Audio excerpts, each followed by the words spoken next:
Hi there everyone, welcome to the second part of our Berry Online Advanced book club, where I'm going to be reading Harry Potter and the Sorcerer's Stone, or the Philosopher's Stone. So we'll talk about what happened in Chapter 1. So Chapter 1, we found out who the Dursleys were. So the Dursleys were a very proper family, and they didn't like strange things. And then we found out, who did we meet? We met Mr. Dursley, we met Mrs. Dursley, we met Dudley, and we met a cat. But there was something special about that cat, wasn't there? The cat turned into a person, and that was Professor McGonagall. And she was waiting for someone, and that was Professor Dumbledore. And they were waiting there, and they were speaking about a poor baby whose parents had been killed by someone very mean called Voldemort. And we heard a flying motorcycle came by with someone called Hagrid, who had brought this baby to his new home. Because this baby, that we know is Harry Potter, is going to live with the Dursleys. So, yes, the last thing we saw or heard was Harry Potter with a little note being left on the doorstep of the Dursleys on Privet Drive. Now, I don't like the Dursleys very much. They seem like not very nice people to me, but we'll see how they are. I love Professor McGonagall and Professor Dumbledore, though. They're my favourites. And Hagrid, too. They're really nice. So, we're going to move into Chapter 2, which is The Vanishing Glass. Okay, so you ready? We're going to move in. All right. I still have my blue glove on, by the way, because I burned my hand. I burned my thumb and my hand, so I have this on me at the moment. But it'll be off soon. It's getting better. So, Chapter 2, The Vanishing Glass. Nearly 10 years had passed since the Dursleys had woken up to find their nephew on the front step. But Privet Drive had hardly changed at all. The sun rose on the same tidy front gardens and lit up the brass number 4 on the Dursleys' front door. It crept into their living room, which was almost exactly the same as it had been on the night when Mr. Dursley had seen the fateful news report about the owls. Only the photographs on the mantelpiece really showed how much time had passed. 10 years ago, there had been lots of pictures of what looked like a large pink beach ball wearing different coloured bobble hats. But Dudley Dursley was no longer a baby. And now the photographs showed a large, blonde boy riding his first bicycle on a roundabout at the fair, playing a computer game with his father, being hugged and kissed by his mother. The room held no sign at all that another boy lived in that house too. Yet Harry Potter was still there, asleep at the moment, but not for long. His Aunt Petunia was awake, and it was her shrill voice which made the first noise of the day. "Up! Get up! Now!" Harry woke with a start. His aunt rapped on the door again. "Up!" she screeched. Harry heard her walking towards the kitchen, and then the sound of the frying pan being put on the cooker. He rolled onto his back and tried to remember the dream he had been having. It had been a good one. There had been a flying motorbike in it. He had a funny feeling he'd had the same dream before. His aunt was back outside the door. "Are you up yet?" she demanded. "Nearly," said Harry. "Well, get a move on. I want you to look after the bacon, and don't you dare let it burn. I want everything perfect on Daddy's birthday." Harry groaned. "What did you say?" His aunt snapped through the door. "No, nothing. Dudley's birthday. How could he have forgotten?"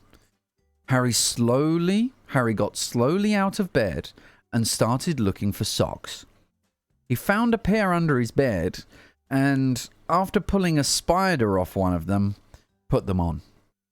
Harry was used to spiders, because the cupboard under the stairs was full of them, and that was where he slept. When he was dressed, he went down the hall into the kitchen. The table was almost hidden beneath all Dudley's birthday presents. It looked as though Dudley had got the new computer he wanted, not to mention the second television and the racing bike. Exactly why Dudley wanted a racing bike was a mystery to Harry, as Dudley was very fat and hated exercise. Unless, of course, it involved punching somebody. Dudley's favourite punch bag was Harry, but he couldn't often catch him. Harry didn't look it, but he was very fast. Perhaps it had something to do with living in a dark cupboard, but Harry had always been small and skinny for his age. He looked even smaller and skinnier than he really was, because all he had to wear were old clothes of Dudley's, and Dudley was about 4 times bigger than he was. Harry had a thin face, knobbly knees, black hair, and bright green eyes. He wore round glasses held together with a lot of sellotape because of all of the times Dudley had punched him on the nose. The only thing Harry liked about his own appearance was a very thin scar on his forehead, which was shaped like a bolt of lightning. He had had it as long as he could remember, and the first question he could ever remember asking his Aunt Petunia was how he had got it. "In the car crash when your parents died," she had said. "And don't ask questions." Don't ask questions. That was the first rule for a quiet life with the Dursleys. Uncle Vernon entered the kitchen as Harry was turning over the bacon. "Comb your hair," he barked, by way of a morning greeting. About once a week, Uncle Vernon looked over the top of his newspaper and shouted that Harry needed a haircut. Harry must have had more haircuts than the rest of the boys in his class put together, but it made no difference. His hair simply grew that way, all over the place. A bit like mine. Mine's a bit like that. Do you think he's happy in his home? Oh, we have a picture here of Harry in his cupboard. This is where Harry lives. You can see there's a spider there. Would you like to live in a cupboard under the stairs? I don't think I would. Harry was frying eggs by the time Dudley arrived in the kitchen with his mother. Dudley looked a lot like Uncle Vernon. He had a large pink face, not much neck, small watery blue eyes, and thick blonde hair that lay smoothly on his thick, fat head. Aunt Petunia often said that Dudley looked like a baby angel. Harry often said that Dudley looked like a pig in a wig. Harry put the plates of egg and bacon on the table, which was difficult as there wasn't much room. Dudley, meanwhile, was counting his presents. His face fell.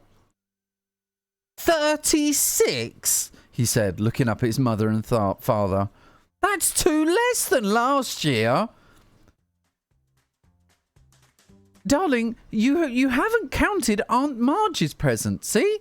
It's here under this big one from Mummy and Daddy." "All right, 37 then," said Dudley, going red in the face. Harry, who could see a huge Dudley tantrum coming on, began wolfing down his bacon as fast as possible in case Dudley turned the table over.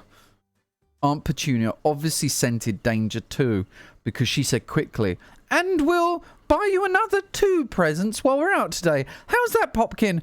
2 more presents. Is that all right?" Dudley thought for a moment. It looked like hard work. Finally, he said slowly, "So, I'll have 39, sweetums," said Aunt Petunia. "Oh." Dudley sat down heavily and grabbed the nearest parcel. "All right, then." Uncle Vernon chuckled. "Little tyke wants his money's worth, just like his father. Attaboy, Dudley." He ruffled Dudley's hair. At that moment, the telephone rang, and Aunt Petunia went to answer it while Harry and Uncle Vernon watched Dudley unwrap the racing bike, a cine camera, a remote-controlled airplane, 16 new computer games, and a video recorder.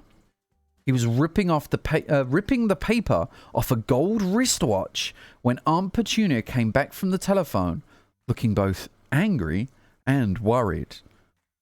"Bad news, Vernon," she said. "Mrs. Fig's broken her leg. She can't take him." She jerked her head in Harry's direction. Dudley's mouth fell open in horror, but Harry's heart gave a leap.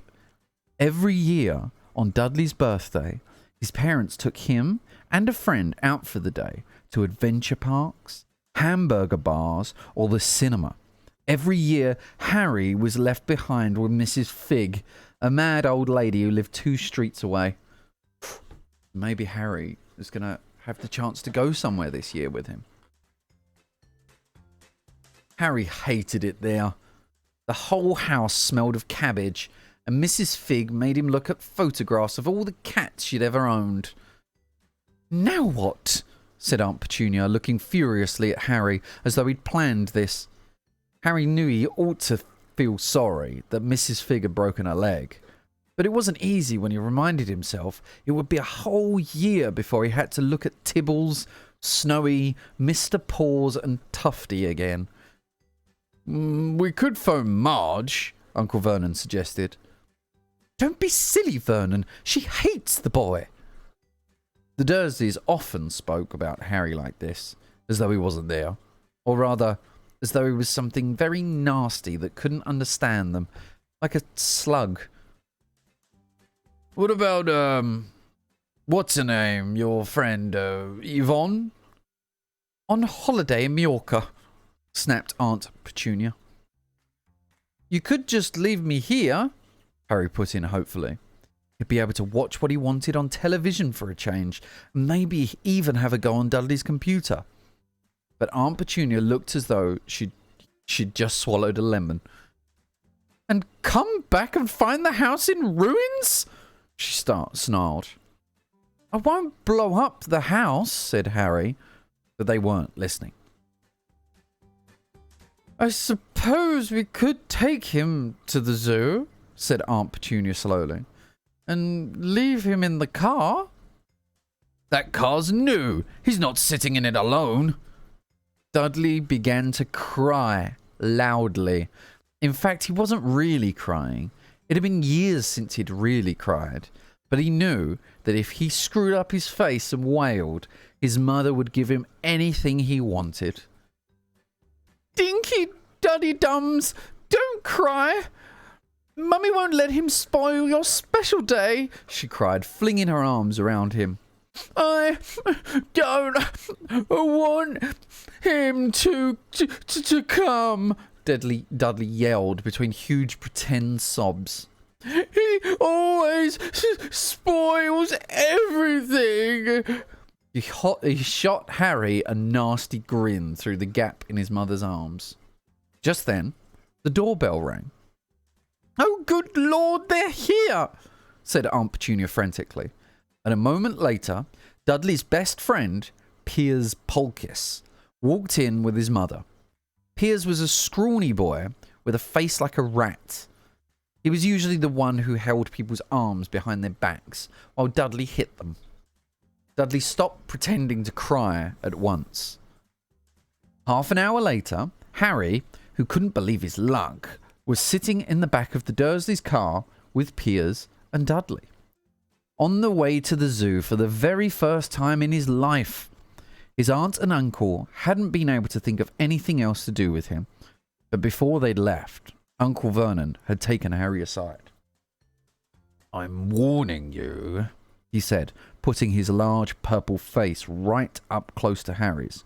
"I'm warning you now, boy. Any funny business, anything at all, and you'll be in that cupboard from now until Christmas."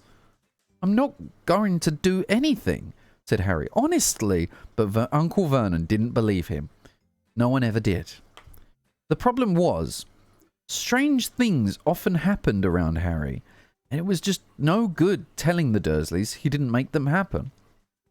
Once, Aunt Petunia, tired of Harry coming back from the barber's looking as though he hadn't been at all, had taken a pair of scissors and cut his hair so short he was almost bald, except for his fringe, which she left to hide that horrible scar. Dudley had laughed himself silly at Harry, who spent a sleepless night imagining school the next day, where he was already laughed at for his baggy clothes and sellotaped glasses.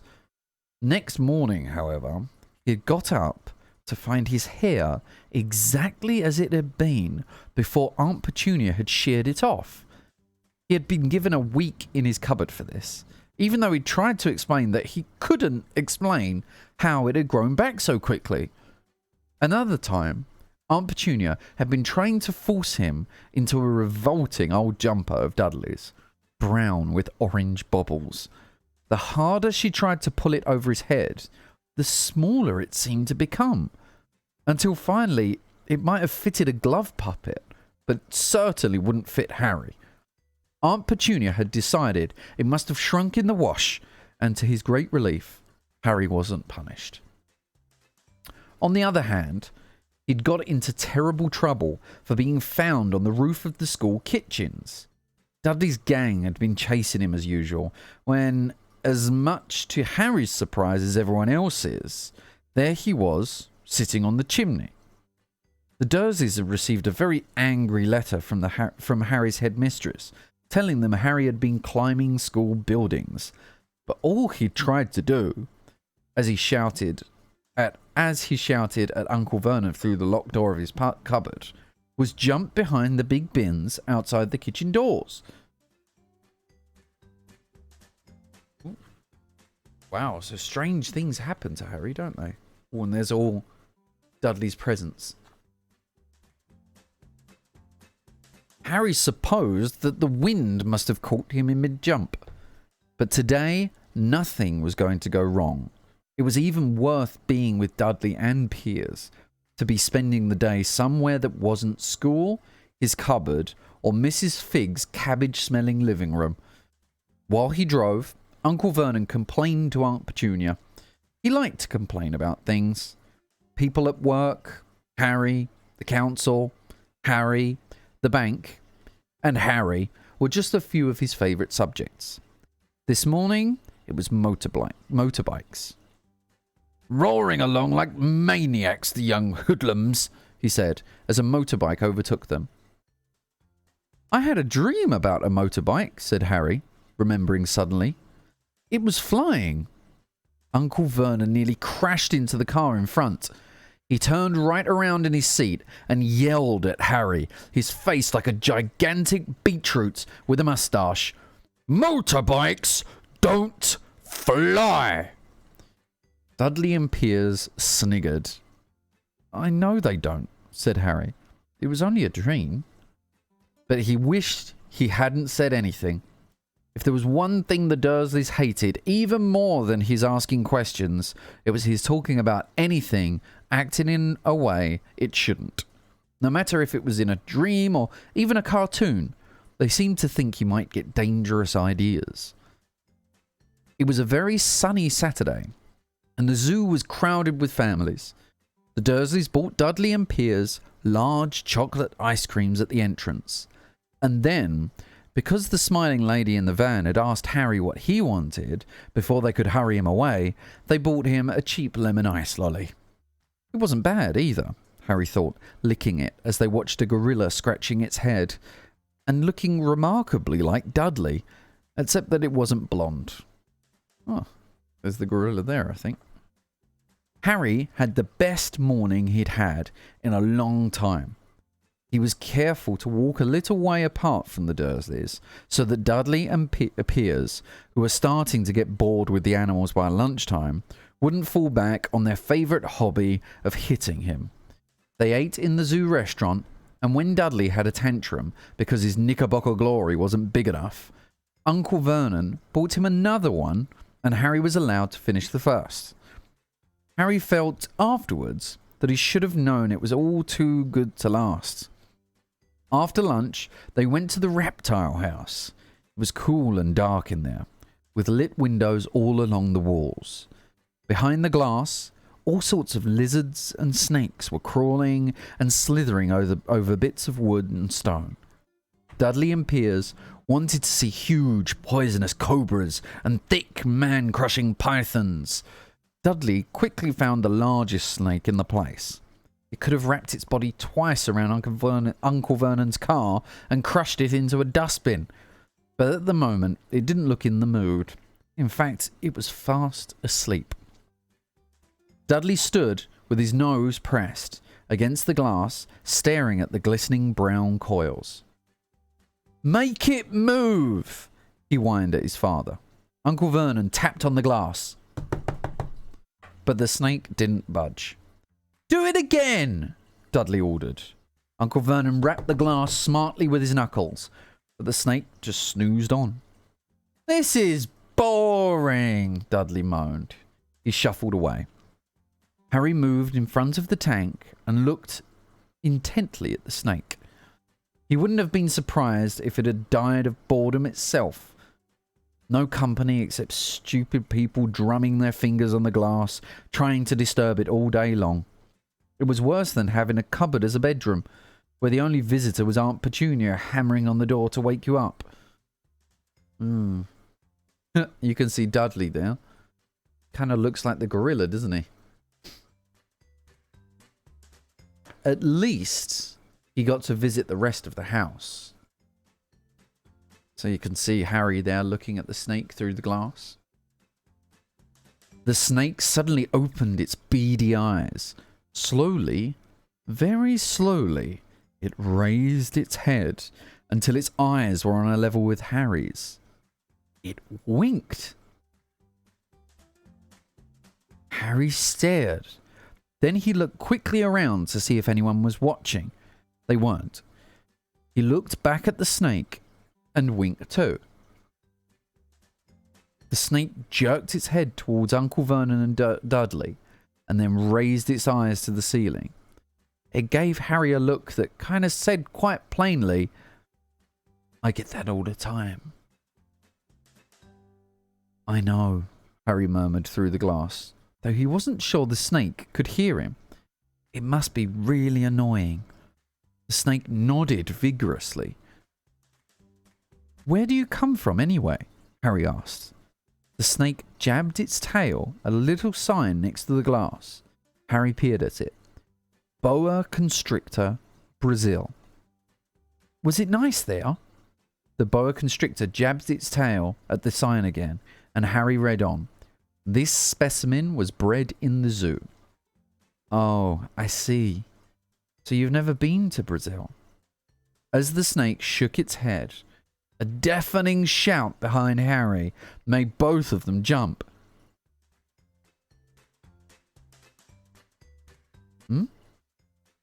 Dudley! Mr. Dursley! Come and look at this snake! You won't believe what it's doing! Dudley came waddling towards them as fast as he could. Out of the way, you! He said, punching Harry on the ribs. Caught by surprise, Harry fell hard on the concrete floor. What came next happened so fast no one saw how it happened. 1 second, Piers and Dudley were leaning right up close to the glass. The next, they'd leapt back with howls of horror. Harry sat up and gasped. The glass front of the boa constrictor's tank had vanished. The great snake was uncoiling itself rapidly, slithering out onto the floor. People throughout the reptile house screamed and started running for the exits. As the snake slid swiftly past him, Harry could have sworn a low, hissing voice said, Brazil, here I come. Thanks, amigo. The keeper of the reptile house was in shock.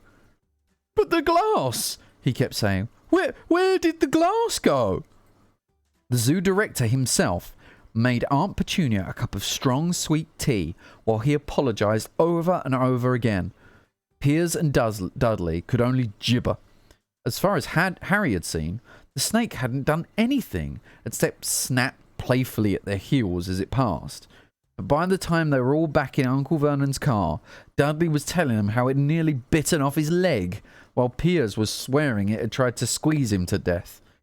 But worst of all, for Harry at least, was Piers calming down enough to say, "Harry was talking to it, weren't you, Harry?" Oh dear.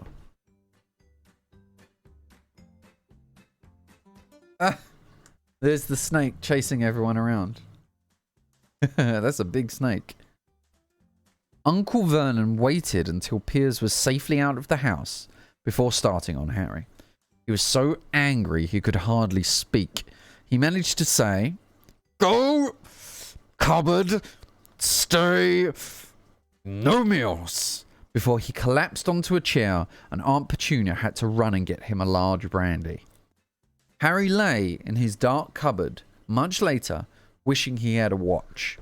He didn't know what time it was and he couldn't be sure the Dursleys were asleep yet. Until they were, he couldn't risk sneaking to the kitchen for some food. He'd lived with the Dursleys almost 10 years. 10 miserable years. As long as he could remember. Ever since he'd been a baby and his parents had died in that car crash. He couldn't remember being in the car when his parents had died. Sometimes, when he strained his memory during long hours in the cupboard, he came up with strange visions. A blinding flash of green light and a burning pain in his forehead. This, he supposed, was the crash, though he couldn't imagine where all the green light came from. He couldn't remember his parents at all. His aunt and uncle never spoke about them, and of course he was forbidden to ask questions. There were no photographs of them in the house either. When he had been younger, Harry had dreamed and dreamed of some unknown relation coming to take him away, but it never happened. The Dursleys were his only family. Yet sometimes he thought, or maybe hoped, that strangers in the street seemed to know him. Very strange strangers they were too. A tiny man in a violet top hat had bowed to him once while out shopping with Aunt Petunia and Dudley, after asking Harry furiously... After asking Harry furiously if he knew the man, Aunt Petunia had rushed them out of the shop without buying anything. A wild-looking woman, dressed all in green, had waved merrily at him once on a bus. A bald man, in a very long purple coat, had actually shaken his hand in the street the other day, and then walked away without a word. The weirdest thing about all these people was the way they seemed to vanish the second Harry tried to get a closer look. At school, Harry had no one. Everybody knew that Dudley's gang hated that odd Harry Potter and his baggy old clothes and broken glasses, and nobody liked to disagree with Dudley's gang. Who's this with the hamburger running away? Dudley? Mr. Dursley? Someone else? Ooh! That's the end of chapter 2. Wow, that was a short one. So in this chapter, let's have a look at the pictures, shall we? So, what happened? So we started the chapter 10 years later. So 10 years after Harry's been dropped off. And we find out that Harry's now living in a cupboard, which isn't very nice. And he goes and makes breakfast for the Dursleys, making eggs and bacon. And it's Dudley's birthday. And he gets to go to the zoo with them. So he goes to the zoo with them. You can remember that Dudley was not happy that he only had 36 presents. And they took him to the zoo. They didn't want to take him to the zoo. They wanted to leave him with Mrs. Fig. But Harry didn't like Mrs. Fig. She thinks he thinks her house smells of cabbages. So he didn't really want to go there. So they went to the zoo. And he's saying that Dudley here looks a bit like a gorilla. Dudley didn't like his ice cream, which was a Knickerbocker Glory, which is very nice ice cream. It's like a parfait, but lots of things on it. And so Harry got to eat the rest of that. And Harry even got an iced lemon popsicle because the lady said, "What would you like?" And before they could get Harry away. Then after that, he met the snake. And the snake nodded at him and seemed to understand him. And then when Dudley and Piers came over and were acting not very nice, suddenly the glass disappeared and the snake got out. And everybody went crazy and the snake got out and Dudley and Piers were very scared and Harry got in trouble. But Harry couldn't do that, could he? I suppose we'll find out next time.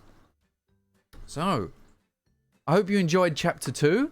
We'll move on next time to chapter 3, which is called The Letters from No One. So we'll move on to chapter 3. I'm going to be doing chapter 3 maybe on Thursday. Because, oh, not Thursday. Maybe, in 2 days, because tomorrow is my birthday. So I'm going to be relaxing for my birthday tomorrow. So I hope you all enjoy it. And I'll see you next time. Thanks a lot, guys. Bye.